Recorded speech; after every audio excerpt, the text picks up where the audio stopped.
కానీ ఈ ప్రభుత్వ కాలం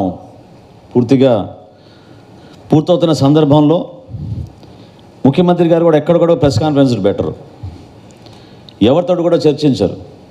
అందుకని ఈరోజు ముఖ్య అతిథిగా మేము జగన్మోహన్ రెడ్డి గారిని కూడా మేము ఈ ప్రెస్ కాన్ఫరెన్స్లో మీ ముందు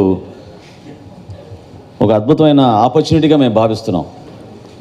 ఎందుకంటే మేము ఛాలెంజ్ చేస్తున్నాం, జనసేన పార్టీ నుంచి మేము ఛాలెంజ్ చేస్తున్నాం. మేము సిద్ధం, ముఖ్యమంత్రి గారు సిద్ధమా?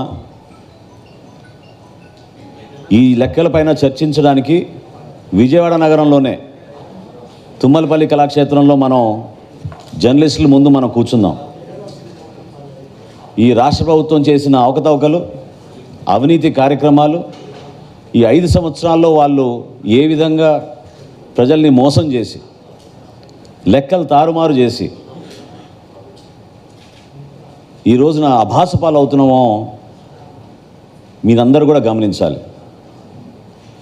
ఏషియన్ ఇన్ఫ్రాస్ట్రక్చర్ ఇన్వెస్ట్మెంట్ బ్యాంక్ మన రాష్ట్ర ప్రభుత్వాన్ని బ్లాక్ లిస్ట్ చేసింది. బ్రిక్స్ బ్యాంక్ మన రాష్ట్ర ప్రభుత్వాన్ని బ్లాక్ లిస్ట్ చేసింది.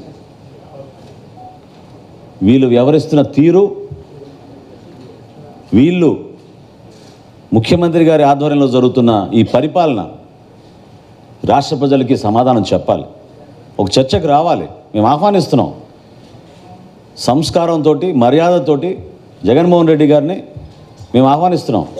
ఒక చక్కటి వేదిక ఏర్పాటు చేసుకుందాం, రండి మాట్లాడదాం. ఇది రాష్ట్ర భవిష్యత్తు గురించి మేము మాట్లాడుతున్నాం. రాష్ట్ర ప్రయోజనాల కోసం, రాష్ట్ర ప్రజల కోసం మనం చర్చించుకుందాం. ఎందుకు మీరు అనవసరంగా గొంతు చించుకునే విధంగా ఉపన్యాసాలు ఇచ్చి, సంస్కారం లేకుండా ప్రతిపక్షాలపైన మీరు దాడులు చేసుకుంటూ వెళ్తే, ప్రజల్ని కూడా రెచ్చగొట్టి దాడులు చేయమని మీరు ప్రోత్సహిస్తూ ఉంటే అది ఎంతవరకు సబబు చెప్పండి. నా రాజకీయ ప్రస్థానంలో నేను ఎప్పుడు చూడలేదు ఇటువంటి సభలు.